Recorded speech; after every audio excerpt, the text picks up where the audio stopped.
सुप्रभात बच्चों। वाच्य के बारे में हम लोग पढ़ेंगे कि वाच्य क्या होता है। सबसे पहले वाच्य, ये जो मैं आपको भेज रहा हूँ, बता रहा हूँ, इसको तो आप देखेंगे, पढ़ेंगे ही कि वाच्य किसा क्या कहते हैं, क्या होता है। देखिए, कर्ता, क्रिया। वाच्य का शाब्दिक अर्थ होता है बच्चों बोलने का विषय, बोलने का टॉपिक, विषय, वह वाच्य कहलाता है। क्रिया के जिस रूपांतर से यह जाना जाए कि क्रिया द्वारा किए गए विधान का केंद्र बिंदु कर्ता है, कर्म है अथवा भाव है, उसे ही वाच्य कहते हैं बच्चों। इसको ध्यान से सुने फिर से। वाच्य किसे कहते हैं? वाच्य पहले वीडियो के आधार पर सुन लें कि वाच्य का शाब्दिक अर्थ है बोलने का विषय, बोलना नहीं, बोलने का विषय, टॉपिक। क्रिया के जिस रूपांतर से यह जाना जाए कि क्रिया द्वारा किए गए विधान का केंद्र बिंदु कर्ता है, कर्म है अथवा भाव है, उसे ही वाच्य कहते हैं। जैसे एक छोटा सा उदाहरण मैं आपको बोलूं, माली बैलों को काटता है। कौन काटता है? माली काटता है। इसमें आपने कारक भी जाना होगा। हमने आपको कारक 8 में भी पढ़ाया था, 9th में भी पढ़ाया था, और अब कारक तो अब पढ़ेंगे नहीं, लेकिन हम कारक के बारे में, अब वही कारक आपको यहाँ काम करेगा। कारक के बारे में बताया था।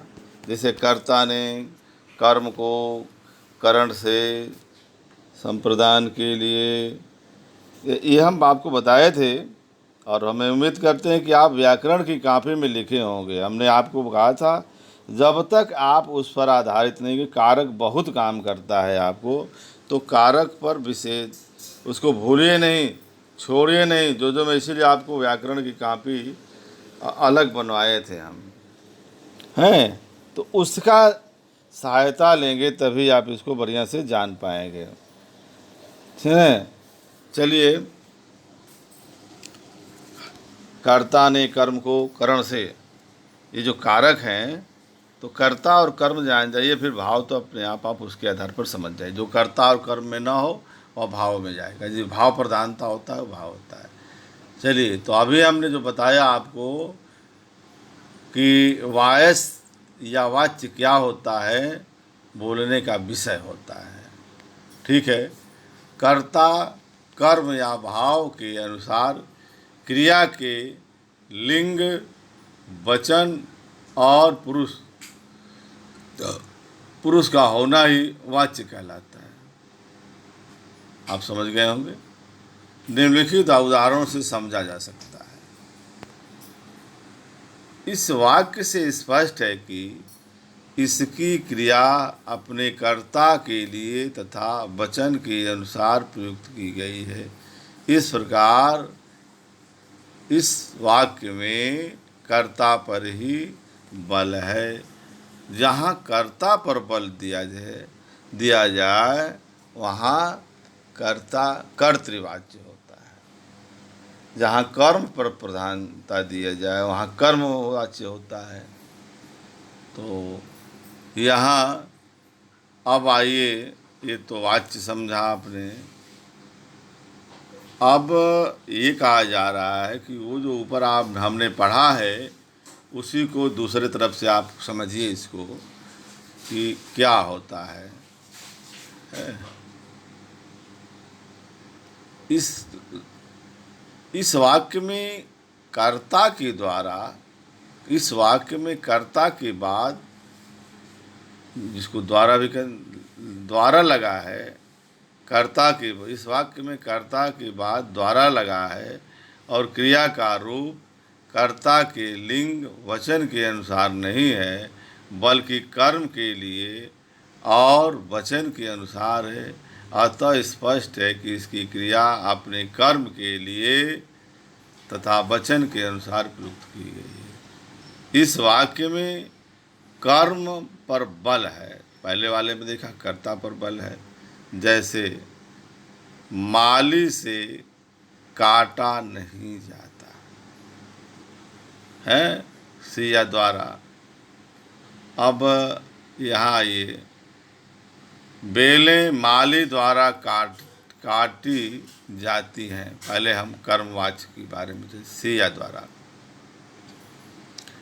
यहाँ ये दो बच्चे वाच्य इंडिकेट कर रहे हैं आपको, इसके बारे में देखिए। बेलें माली द्वारा काटी जाती हैं, जहाँ ये द्वारा लग जाए बच्चों, वहाँ कर्म को इंडिकेट करता है, कर्मवाच्य हो गया। यहाँ न तो कर्ता पर बल है, कौन काटता है, माली काटता है। माली के द्वारा जब आ जाए तो वहाँ कर्म वाच्य पर जोड़ दिया गया। अब आइए, यहाँ न तो कर्ता पर बल है न कर्म पर, यहाँ पर कर्म का उल्लेख भी नहीं है, यहाँ भाव प्रधानता है। उपर्युक्त उदाहरणों से स्पष्ट हिंदी में 3 वाच्य पाए जाते हैं। कर्तृवाच्य के 3 भेद आप देखिए, वाच्य को सेंटर में दिखाया है। वाच्य, कर्तृवाच्य, ऊपर कर्मवाच्य और नीचे फिर भाववाच्य। जहाँ कर्म और भाव, जहाँ कर्म और कर्तृ और कर्म दोनों वाच्य नहीं हो, वहाँ भाववाच्य है।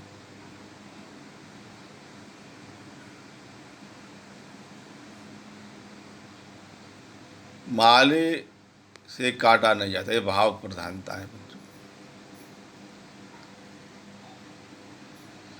इसमें क्रिया का संबंध कर्ता से होता है और कर्ता की प्रधानता रहती है, और क्रिया कर्तृवाच्य, ये तीनों वाच्य जो हैं आप देखिए, कर्तृवाच्य, कर्मवाच्य, भाववाच्य, तीनों का डिफिनीशन इसमें है।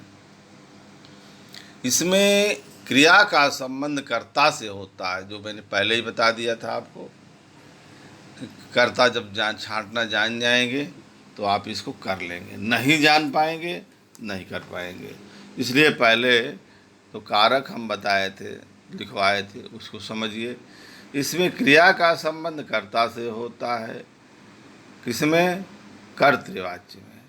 इसमें क्रिया का संबंध कर्ता से होता है, कर्ता की प्रधानता होती है, किसमें, कर्तृवाच्य में। और क्रिया का लिंग, क्रिया का लिंग, लिंग समझ रहे होंगे, क्रिया का लिंग वचन तथा पुरुष, कर्ता के लिए वचन और पुरुष के अनुसार होता है। समझ गए होंगे, वचन और पुरुष के अनुसार होता है, वो कर्तृवाच्य होता है। आया समझ में।